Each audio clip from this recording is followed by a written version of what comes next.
It's so good warm. And the one thing I like about pandesal is you can't screw it up. Good morning, guys. Welcome to the Philippines. I'm here in front of the world famous Catalan Bakery in Barangay Barangka Ibaba in Mandaluyong, Philippines. I've had so many locals tell me that I need to try this Panaderia bakery shop. I get confused on the word. The Philippines is well known for its baked goods that you can eat in the morning or you can eat in the evening, and it's so delicious. So we're gonna give it a try. We're gonna rate it 1 through 10, and we're gonna tell you whether or not it's worth the hype. So let's go. Tara na. Bali ate, ano pa yung talagang feeling ka mabenta nyo dito?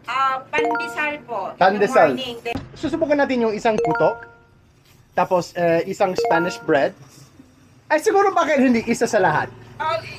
Gusto mo ba yung malaking pandesal namin? Sige, yung malaking pandesal. Tapos nasaan ba yung isang lugar na nagbabenta ng delicious